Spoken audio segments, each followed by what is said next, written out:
Hi hello. അപ്പോൾ മറ്റൊരു വീഡിയോയിലേക്ക് എല്ലാ കൂട്ടുകാർക്കും സ്വാഗതം. അപ്പോൾ ഇന്ന് നമ്മൾ വന്നിരിക്കുന്നതാണല്ലോ നമ്മളെ മനസ്സുകൊണ്ട് വെറുക്കുന്ന ആൾക്കാരുടെ കുറച്ച് ലക്ഷണങ്ങൾ എന്തൊക്കെയാണെന്ന് പറയാനാണ്. അതുപോലെ തന്നെ നമ്മളിപ്പം എന്തെങ്കിലും ഒരു വിജയം നമുക്കുണ്ടെന്നുണ്ടെങ്കിൽ നമുക്ക് ഏറ്റവും കൂടുതൽ നമ്മളെ കൈയടിക്കുന്നതും സന്തോഷിക്കുന്നതും ആഹ്ലാദിക്കുന്നതും ഒക്കെ നമുക്ക് ഒട്ടും പരിചയമില്ലാത്ത ആൾക്കാരായിരിക്കും കൂടുതലും. നമ്മളെ സപ്പോർട്ട് ചെയ്ത് നമ്മുടേതായിട്ട് നമ്മുടെ കൂടെ നിൽക്കുന്ന ആൾക്കാരെക്കാളും കൂടുതലും നമുക്ക് പരിചയമില്ലാത്ത ആൾക്കാരായിരിക്കും. അത് നിങ്ങളൊന്ന് ശ്രദ്ധിച്ച് നോക്കിയാൽ മനസ്സിലാക്കാവുന്നതേ ഉള്ളൂ.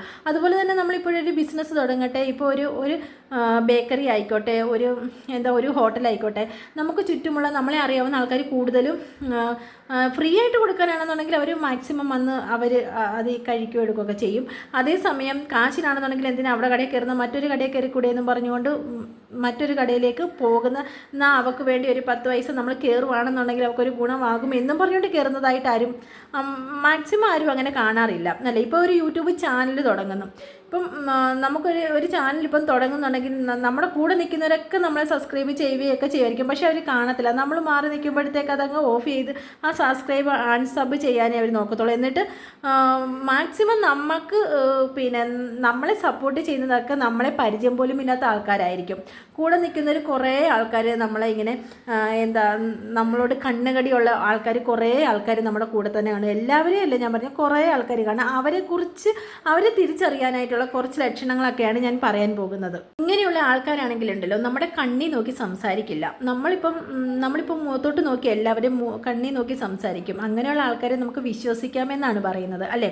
അപ്പോൾ ഇവർ നമ്മുടെ മുഖത്തോട്ട് നോക്കാൻ മടിക്കും. പിന്നെ കുറേ നേരം നമ്മളോട് സംസാരിക്കുകയൊക്കെ ആയിരിക്കും. പക്ഷേ എന്തൊക്കെയോ അവിടെ ഇവിടെയൊക്കെ നോക്കി അവർ സംസാരിക്കും. നമ്മുടെ മുഖത്തോട്ട് നോക്കി അവർ സംസാരിക്കില്ല. പിന്നെ കുറേ നേരം നമ്മൾ സംസാരിച്ചിരിക്കുമ്പോൾ അവരുടെ മനസ്സിൽ നിന്ന് ഉള്ള ആ ഒരു ദേഷ്യം പുറത്തു വരുന്നത് നമുക്ക് ശ്രദ്ധിച്ച് നോക്കിയാൽ നമുക്കത് മനസ്സിലാവും. അപ്പം നമ്മൾ തന്നെ വിചാരിക്കും, ഇവരെന്ത് എൻ്റെ അടുത്ത് ഇങ്ങനെയൊക്കെ ദേഷിക്കുന്നത് എന്നൊക്കെ ഒരു തോന്നൽ നമുക്കുണ്ടാകും. പക്ഷേ അവർക്ക് നമ്മളോടുള്ള ദേഷ്യമാണ് ആ വാക്കുകളിലൂടെ പുറത്തോട്ട് വരുന്നത്. അത് ഒന്ന് ശ്രദ്ധിച്ചാൽ മതി, മനസ്സിലാകും. അതുപോലെ തന്നെ നമുക്ക് എന്തെങ്കിലും ഒരു സഹായം, എന്തെങ്കിലും ഒരു പൈസയ്ക്കായാലും, ഇപ്പം പൈസ കൊണ്ട് നമുക്കൊരു സഹായം വേണമെന്ന് ഇരിക്കട്ടെ. അപ്പം നമ്മുടെ ഈ സുഹൃത്തുക്കളോട് പറയും, ഇതുപോലെ എനിക്ക് വേണം, ഇതുപോലെ ഇച്ചിരി പൈസ വേണം, അതിനെന്താ ഞാൻ തരാമെന്ന് പറഞ്ഞ് നമ്മളെ അങ്ങേയറ്റം ബുദ്ധിമുട്ടിക്കുന്നല്ലാതെ നമുക്ക് തരത്തില്ല. പക്ഷെ തരത്തില്ല എന്ന് നമ്മളോടത്ത് തുറന്നവരത് പറയത്തില്ല. പറഞ്ഞു കഴിഞ്ഞാൽ നമ്മൾ മറ്റൊരു വഴി കൂടെ അത് പൈസ മേടിച്ച് നമ്മുടെ കാര്യങ്ങൾ നടത്തും എന്നുള്ള ഒരൊറ്റ ചിന്തയിൽ അവരത് തരാം എന്നും പറഞ്ഞുകൊണ്ടിരുന്ന നമ്മളെ മാക്സിമം ബുദ്ധിമുട്ടിച്ചിട്ട് ലാസ്റ്റ് പറയും പറ്റിയില്ല, ഞങ്ങളുടെ കയ്യിലില്ലായിരുന്നു, മാക്സിമം ഞാൻ ശ്രമിച്ചു, തരാൻ പറ്റിയില്ല എന്നും പറഞ്ഞുകൊണ്ടായിരിക്കും അവർ ഒഴിഞ്ഞു മാറുന്നത്. അതുപോലെ തന്നെ നമുക്ക് എന്തെങ്കിലും ഒരു വിഷമമോ അല്ലെങ്കിൽ നമുക്കൊരു പരാജയമോ ഒന്ന് വരട്ടെ, അപ്പം ഈ നമ്മളോട് കുശുമ്പുള്ള ആൾക്കാർ, നമുക്ക് ചുറ്റിനുള്ള ആൾക്കാരുടെ മുഖത്ത് നല്ല സന്തോഷമായിരിക്കും. അവരുടെ കണ്ണിൽ ആ ഒരു തെളിച്ചം നമുക്ക് കാണാൻ പറ്റും. അത് നിങ്ങളൊന്ന് ശ്രദ്ധിച്ചാൽ മതി.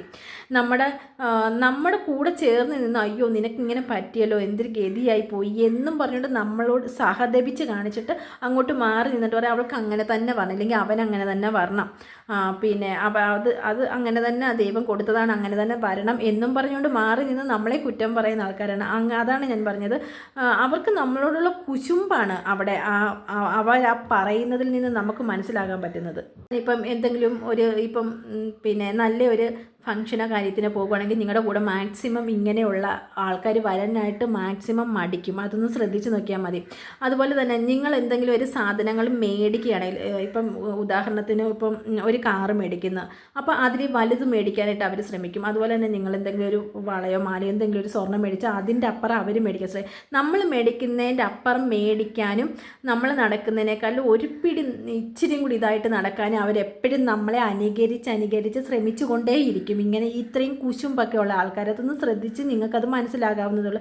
നമ്മുടെ ചുറ്റുമുള്ള ആൾക്കാർ തന്നെയാണ്, നമ്മളോട് ചേർന്ന് നടക്കുന്ന നമുക്ക് ചുറ്റുമുള്ള ആൾക്കാർ തന്നെയാണ് ഇങ്ങനെ ചെയ്യുന്നത്. അതുപോലെ തന്നെ നമ്മൾ എവിടെ ചെന്നാലും നമ്മുടെ കുറ്റം പറഞ്ഞുകൊണ്ടേയിരിക്കും. അതുപോലെ തന്നെ നമ്മളാണെങ്കിൽ എന്തൊരു കാര്യം ചെയ്താലും ആ കാര്യത്തിനെല്ലാം നല്ല കാര്യങ്ങൾ ചെയ്താൽ പോലും ആ കാര്യത്തിനെല്ലാം ഇങ്ങനെ കുറ്റം പറഞ്ഞുകൊണ്ടേയിരിക്കും.